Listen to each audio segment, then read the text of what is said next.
All right, good morning, class. This is week 2 of our remote learning, and welcome to development lecture number 2.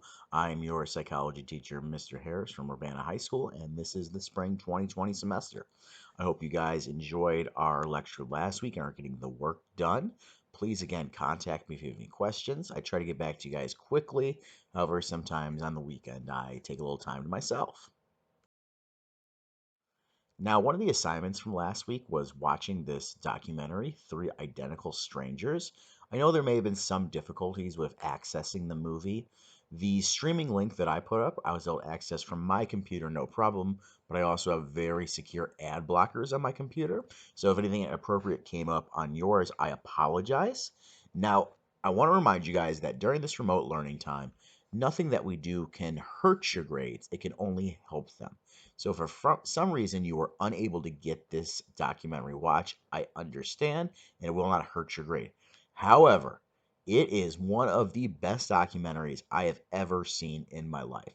I think the topics they're covering, nature, nurture, development, mental illness, the whole concept of having hereditary mental illness, the things they have in common with each other are all really well done in this movie, as well as talking about a lot of the ethical concerns that we started the semester learning about. I know many of you guys are probably at home watching that crazy documentary Tiger King. I can't say you should watch that one, but this one is kind of as crazy in some ways, especially the first 45 minutes for an hour. It's a jam packed thrill ride. So if you haven't checked this one out, I suggest you do. Now, I usually don't spend a ton of time talking about the individual actions of different parts of the brains and things like that, but there is a lot of brain research that has been done to help us understand development better. So, due to advances in imaging technology, scientists can now see and study our brain in action. These advancements have helped us to better understand how the brain works and how it grows. Now, this is going to help us understand how young children actually develop. There's been a lot of theories in the past about how young children develop, but we're kind of actually get to know more and more now by actually see what's happening inside of the brain. Now, we got to talk about this thing called a neuron. We've used this word a bunch of times in the class. I don't know if I've actually gone over exactly what it is and how it works. But neurons are these specialized brain cells that pretty much control the pathways of thoughts, messages inside of your brain. These are the connections that are being formed that allow your brain to communicate different ideas and allow you to think. Now, when a baby is born, they have already 100 billion neurons. That seems like a lot, okay? But if we look at the chart you guys have on the right of your screen, you can see that there's quite a few neurons in there, but nothing compared to what we'll see later on. Now, this is just a small sliver of brain tissue, but this shows you what 100 billion looks like at this scale. Now, the first 3 years of life are considered the most important for child development because that's when the most of these neurons are being formed, and the connections between these neurons, called synapses, are also being formed and strengthened. And by the time the child is age 3, the brain has formed about 1,000 trillion connections, more than it will ever need inside of the brain. Now, the parts of the brains that are stimulated will be strengthened and used, while the others that are not being strengthened will eventually prune away and die. So we actually see here a 6-year-old has more of these neurons and synapses than a 14-year-old does. So in some ways, I want you to think of these as potential. What are the different ways that you could use your brain, and what different skills can you develop over time? Now, here's also an example of neurites and synapses that kind of show how things happen over time. So on the left-hand side here, you see we have one just regular neuron, and then coming off of the neuron, we have these things called dendrites, which are like arms, okay, or more like trees. It's actually one of the scientific words for trees. Now, if you use this neuron over and over again, it's got more signals going to it. It becomes stronger, and then these dendrites start to grow off of it and become more and more varied. Okay, so this is a neuron that hasn't really done much before, and this is one that has been trained. Okay, I think of like really simple skills that maybe a child can't do. Maybe it's something as simple as snapping their fingers. Okay. Now, a child who's never snapped their fingers before, the first time they try, all the synapses that control those motions in their brain are very weak. But then the child finally figures it out. They realize they love snapping, and more of these synapses grow and get stronger and stronger and becomes easier and easier for them. If I asked you right now to put on your shoes and tie your shoes, most of you guys would not have to think about the steps your fingers are doing to achieve the knot that you prefer. But for a person who's never tied that kind of knot before, it's going to be difficult. They're going to have to think about it. But with more and more practice, more of these dendrites grow out and becomes more and more of an automatic reflex. So, what does this mean for us? Practice makes perfect. And this is true for all of the skills that you do in your life.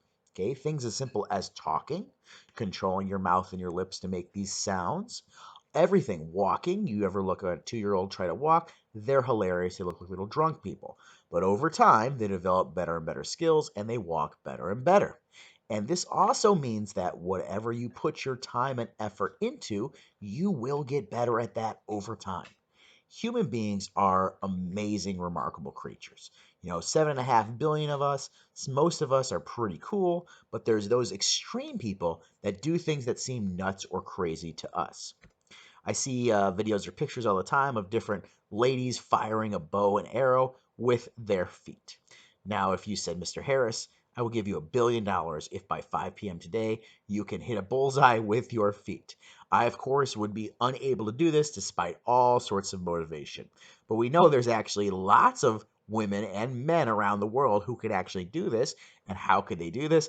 Practice, practice, practice. Okay. It's not like they right away get up and can shoot. It's not a natural skill. It's something they have to develop and work at. And that includes all sorts of skills.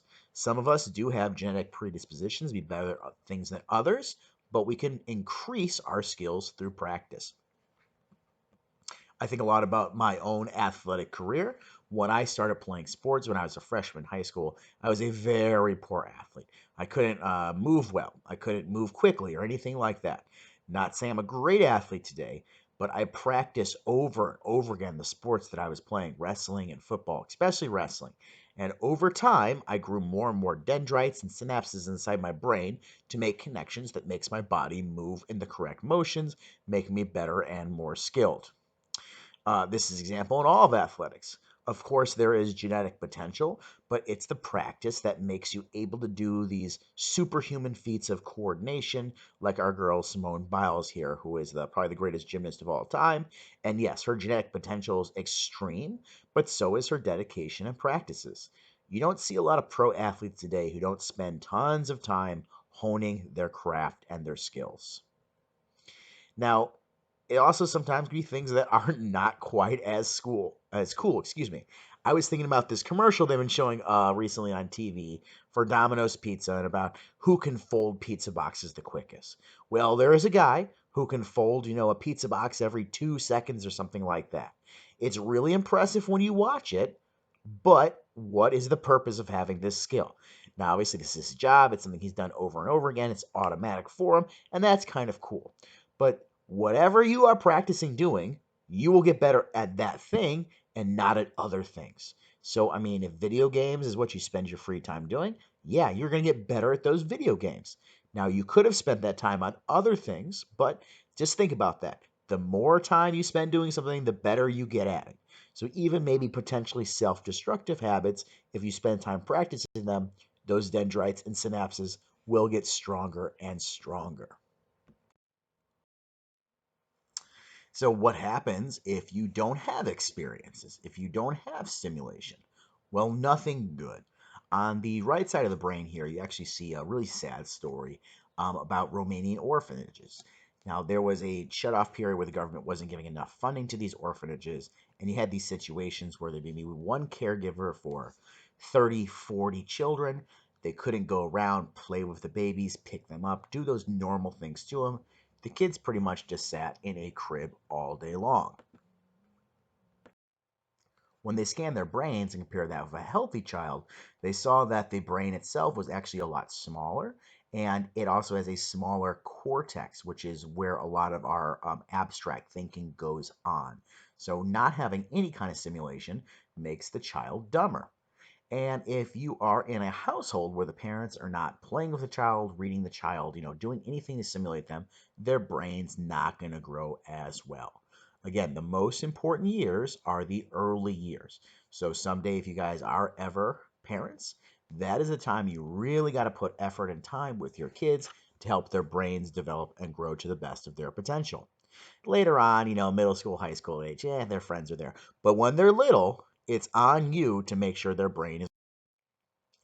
So again, the first 3 years are kind of the most important ones. It can develop a lot of your personality, which we'll talk about a little bit later on, how it will affect you later on in life. And the toddler brain is developing faster than any other time. This is also when kids are learning language. We'll talk about a little bit later on, developing relationships and mastering skills. They can have a lifelong impact on the child's ability to communicate, build trusting relationships, and healthy self-esteem by stuff that happens before you even have a working memory. So there may have been experiences you witnessed or stimulus that had happened to you before the age of 3 that are impacting you today, but because your memory does not go that far back, you don't know what those things are. Okay. Now, we used to put a lot more faith in genetic predispositions, and there is definitely something to that, but now we know that it's really complex how the genetic code is coming out, plus the environmental influence. The more varied, the more rich the experiences, the more synapses are formed, which means the more your brain will be able to do later on in life. And I was trying to think of an example of this, and this is a silly one, but Chris Paul, the NBA player, and then he has this advertising commercial of his fake twin brother, Cliff Paul, who sells insurance. Chris Paul spent his life dedicated to mastering the pick and roll and being a great player. Cliff Paul spent his life dedicated to remembering insurance quotes and how to help customers. And now their lives are very different. So, yes, genetic predispositions, but also what do you choose to do with them? So, nature, this is impacting your genes and your hereditary factors, what you're getting from your parents. The most important thing from that, or the most dominant, is your physical appearance, like your facial features, and also has a big role on your personality characteristics. But nurture, it's your childhood experiences, how you're raised, your social relationships, the culture around you, of course, you're going to have a giant impact as well. If you, as a newborn child, were raised in Saudi Arabia or North Korea or in Ukraine, wherever it is, you would develop a lot differently despite having the same genetics. Okay. Again, we know now the brain does not go steadily. It goes really, really fast and then gradually starts to slow down. So age 3 to 10 seems to be the most like receptive for learning, and then it kind of slows down after. Now, when it comes to development of certain skills, one of them being language, very early on, as an infant, they prefer human speech over sound. So psychologists have done studies where they play different things, human speech, whale noises, whatever it is, and see what the child is most interested in. And over again, the infants seem to prefer human speech. And before 6 months, they can hear the differences used in human communication, and this means universally. In America, where we mostly speak English, or even if we don't, a lot of them are the Romance languages like Spanish or things like that. We have an ear because we've been raised in the whole life to notice the small differences in English.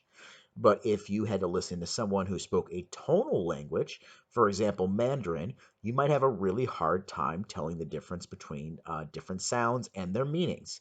Ma versus ma. Okay, now that's an extreme example, but those have very different meanings in other languages. So when you're a newborn, you can kind of copy all the noises that are used in the different languages around the world, whether that be, the guttural languages that you might hear in Arabic or even a little bit in German, versus some of the tonal things. But then if those aren't not influenced and reinforced, you kind of use those abilities. So when babies are cooing, they're practicing making vowel sounds, and the babbling, the goo goo gaga, they're trying to make those combinations. And then even deaf infants coo and babble. Children very much hardwired for learning during these early stages.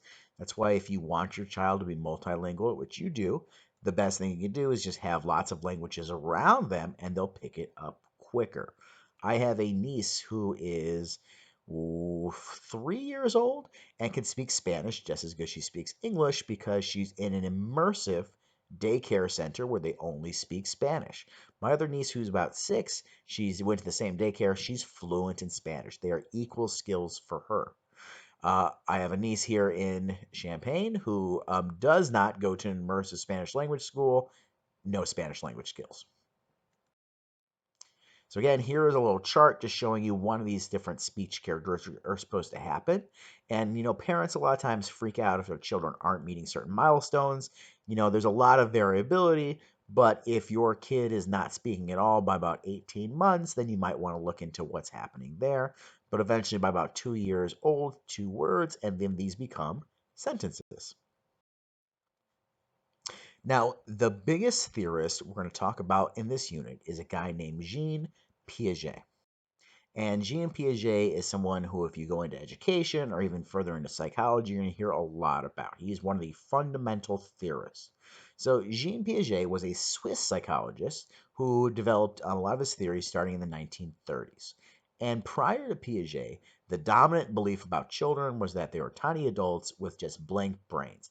And it was the adult's job to cram as much knowledge inside of their brains as possible. Kids were just blank slates. It's up to help write the instructions upon those slates.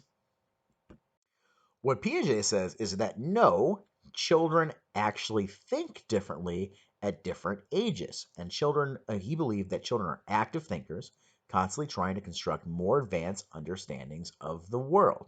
He would notice things like by asking kids questions. He would notice certain grammar flaws that kids all used to have at similar ages. He would also notice the problems in their thinking and their problem solving skills. So he sees kids as not a blank slate that you're slowly filling up with knowledge, but at going through different stages where they develop different parts of their reasoning. Okay. So his primary method, again, was to ask children to solve problems and a question about the reasoning behind their solution. So through this, he discovers that children think in radically different ways than adults. And he is more of a stages guy, and we'll look at a couple of these stages of development throughout this unit. So the first stage for Piaget is something he calls the sensory motor stage. Okay, so if you think motor skills, these are moving your body and your hands around. And he puts this in the birth to 2 years old stage. And he says in this stage that information is gained through the senses and by motor actions or movements. Child perceives and manipulates, but does not reason. Okay, but manipulates, he means moves things around for their own abilities, but they're not really thinking in the same way we would think of today. Now, they do start having symbols, okay? And we think of language as just a series of symbols. When your face makes the word for baba, okay, maybe that's a bottle for a baby, but it recognizes that when my face makes the sound baba, that means I get to drink from this bottle. So that is very much a symbolic language development. It is also during this age later on when they acquire object permanence. And this is the idea that just because you can't see something doesn't mean it no longer exists. So little kids, you see you leave, they may think you are gone forever, you no longer exist. We got to think of the game Peekaboo, okay? And why it's so fun for kids is that for a second they think you no longer exist, you're not there because they can't see you, and then you come back. Okay, so here is a little graph showing us about this concept of object permanence. We see the child with the ball, child likes the ball. Researcher takes ball, places behind board. Child cannot see ball, child freaks out. Where is ball? Child lacks object permanence. Okay, so again, this is the understanding that objects exist independent of one's actions or perceptions of this. Before the age of about 6 months old, infants act as objects removed from sight cease to exist. It can be surprised by the disappearance or reappearance of a face, hence the great game Peekaboo. Okay, so here's another chart showing us a little more information about this sensory motor stage. You'll also see they will be repeat pleasurable actions. We see a kid here sucking his thumb. Sucking your thumb kind of simulates the same feelings you had would be feeding from a nipple or giving you comfort and warmth in that way. That's why children, you see them sucking their thumbs a lot. Also, you begin to intentionally repeat actions to trigger a response, shaking the maracas. Okay. Also, a little bit older, trial and error experimentation. What happens if I push the baba off the table? The baba falls, mama gets angry. Okay. The next stage, according to Erickson again, is something called the pre-operational stage. So before operational. And in this time, we have symbolic thought, egocentrism, or very self-centered, and lack of the concept of conservation. And this conservation is that a certain quality will remain the same despite adjustment in the container, shape, or apparent size. So I'll show you some examples of this in a second. But if you know little kids, you know they are egocentric. The whole world is about them. If you look at the kindergarten and preschool curriculum, it's mostly about how do we teach kids not to be such little jerks and learn how to share with other people. It would make sense that children come out kind of selfish because it's on them to make sure they kind of survive and are taken care of. We thus must teach them no, the world is a safe, okay place we can share with other people. So here's this idea of conservation. So we see the first red liquids up there. They're in the same size container. They carry the same amount. The second one, they are in different shaped containers, but they have the same amount. If you ask the child which one has more, they would name the one where the liquid is higher. Similar thing going on with the length measurement as well as the mass. When things are not in the same shape, children struggle. And there's some videos that are in the playlist where they show where they give the kids the two that start the same, like the top row, and then they pour one of them into a new container and they ask which one's bigger, and these dum-dums still say the second one here because they have not yet mastered this ability to understand conservation of math. This is also when children begin to think symbolically and you think about their imagination and playing around, playing with objects and creating whole new worlds. Some psychologists are concerned today because toys are cheaper now more than ever, as long as all these electronic devices, that we give the kids the experience, the imagination already without them having to practice it themselves. When I was a small child, we were relatively poor, and I remember my favorite toy was there's a really cool Ninja Turtles van that like shot pizzas and stuff like that. You can put all the Ninja Turtle figures in it and ride it around. Well, we were too poor for that. So I had the box, okay? And I used to look at that box, the picture of the Ninja Turtles van, and imagine myself having so much fun playing with the turtles.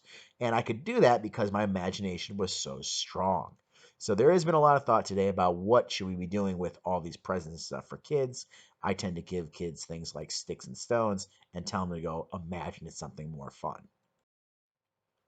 Our next stage is what we call the concrete operational stage. And this is when children begin to have increasingly logical thought.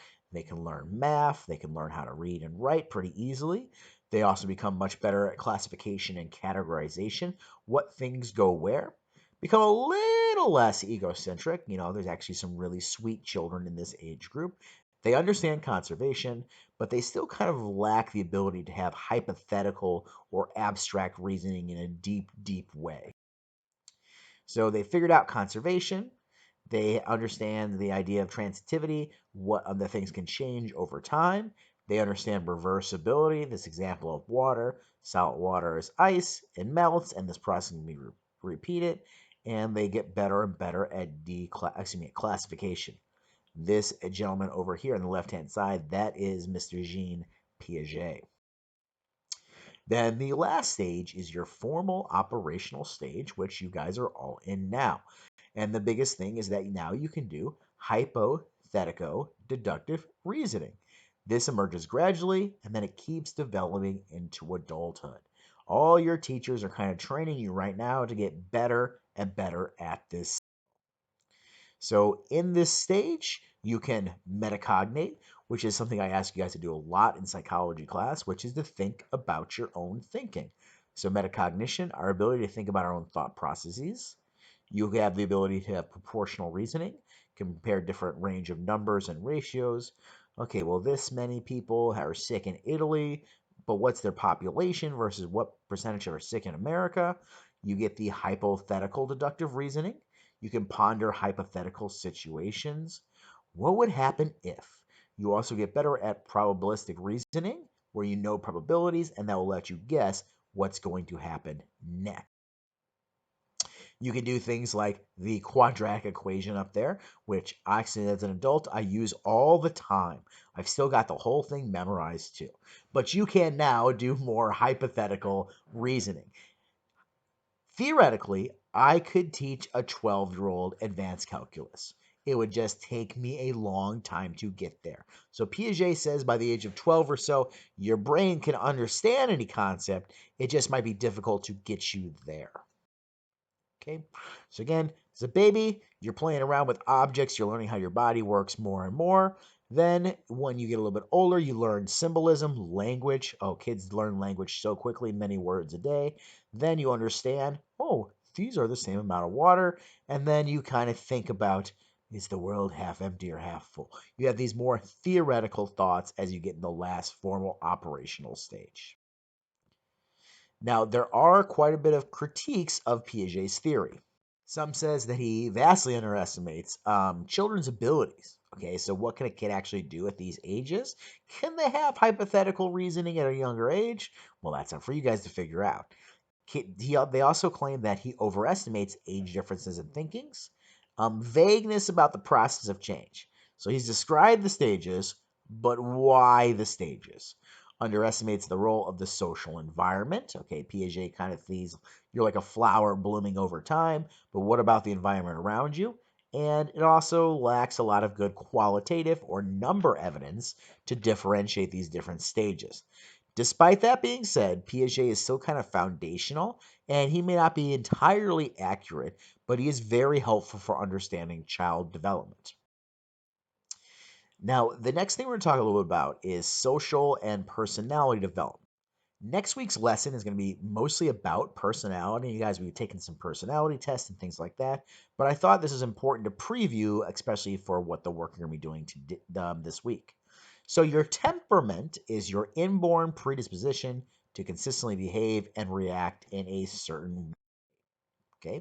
And there's a couple of different kinds of temperament that people naturally have. You've got the easy, which means you're adaptable, positive mood, you got regular habits. Maybe you're slow to warm up. This is a different kind of temperament. Low activity, somewhat slow to adapt, generally withdrawn from new situations.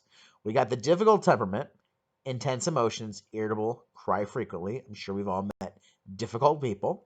And then the average temperament, which is a lot of us, because it's kind of your combination of these three different things. Well, temperament is based on some psychological research that also ties a lot into something called attachment, which is the emotional bond between the infant and the caregiver. So, what kind of relationship do you have with your quote unquote parent? Now, there's a psychologist, Cheryl Ainsworth, I believe is the name, and she conducted this test called the Strange Situation Test. And it's used to study the quality of attachment in infants. They observe a child's reaction when a mother is present in a strange move, and they observe the child's reaction when the mother leaves, and then what happens when the mother comes back. So there's actually multiple steps to this process, and there's some videos in the playlist you guys can watch. So the observer shows the room to the mother and infant, then the observer leaves the room. The infant can play around for a little while. The mother watches, so she's there, but not participating. A stranger entered the room, remains silent for 1 minute, then talks to the baby for a minute, then approaches the baby, then the mother leaves. The stranger does not play with the baby, but attempts to comfort it if necessary. After 3 minutes, the mother returns, greets, and consoles the baby if necessary. When the baby has returned to play, the mother leaves again, this time saying bye-bye. Stranger attempts to calm and play with the baby. After 3 months, the mother returns and the stranger leaves. I know I said that really fast. It's really easy to see once you watch the video, but they're all looking at like how does the child react to the mother, to strangers, how secure is the attachment between the mother and the child. Now, if you have a secure attachment, it's a relationship of trust and confidence. And during infancy, this relationship provides a secure base for exploration. I know my parent has my back, so I'm safe to explore. This group seems to say during the experiment, I miss you terribly, but now that you're back, I'm okay. And 60 to 65% of American children have a secure attachment relationship. This is the positive one, the one that we want. Okay. Now, if you don't have that one, then there is the insecure attachment. So the first one is the insecure avoidant attachment. This is when the infants or young children seem somewhat indifferent towards their caregivers and may even avoid their caregiver or parent. If they do get upset when left alone, they're easily comforted by a stranger or by a parent, as if to say, you left me again, always have to take care of myself. About 20% of American babies have this avoidant attachment, don't really care for the caregiver. Now, there's also the resistant or ambivalent attachment. Infants or young children are clingy and stay close to their caregivers, rather than exploring their environment. The baby's upset when the mother leaves and remains upset or even angry when she returns and is difficult to console. So, how dare you leave me? I want nothing to do with you. And then disorganized, where you have no consistent way of responding to the stress. The baby might seem confused when the mother leaves and when she returns. And this disorganized one, you don't have a lot of consistency, so you might have problems with emotional regulation, social function, and maybe even some severe emotional problems. Luckily, less than 5% of middle class Americans fit in this category.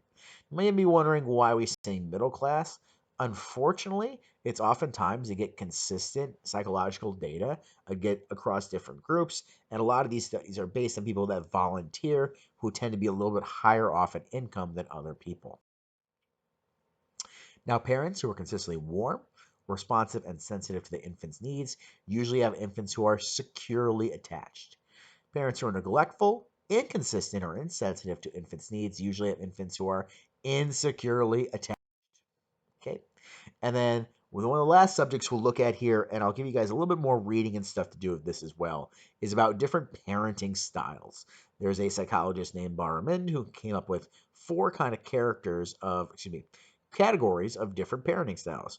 You have authoritarian, which is when you value obedience and use a high degree of a power assertion, punishments, hit the kids that don't listen. Authoritative, which is like less concern of obedience, greater use of induction, which means like convincing the children to do something. Permissive, most tolerant, least likely to use discipline. And then neglectful, which is a parent who's completely uninvolved. Okay. Now, I want you guys to think about not only the own environment that you're being raised in, but also how do you think you will be as a parent? Now, Barman kind of says the best way of being a parent is authoritative. Okay, and you see the catchphrase there. Let's discuss this. High expectations, clear standards, assertive, but democratic. There's ability to have discussions. Flexible, responsive, warm. Now, unfortunately, many of us have experiences with the authoritarian, high expectations still, clear rules, forceful, autocratic, their dictate goes, oftentimes rigid, lots of punishment, maybe limited warmth. Now, these parents can push their kids to accomplish great things, but is that child happy? You've got your permissive parent, low expectations, few rules, indulgent, accepting, lenient, avoid confrontation. Whatever you want, dear. Yeah, we just want to make my baby happy. And then versus the neglectful or the uninvolved parents, no expectations, few rules, they're absent, passive, neglectful, uninterested, and often have competing priorities. So these ones, let's talk about it. Do what I say. I don't care. Whatever you want. Now, the one of the assignments you guys have every week will look at how does love develop between a mother and a child. And we're going to look at a psychologist named Harry Harlow who studied the impact of security and contact comfort on infant attachment. And how does he do this? He studies monkeys. So you guys will watch a video on YouTube. I put a link up to it. I think it's about 25 minutes long or so, and answer some questions about it. Okay, and these are called the monkey love experiments.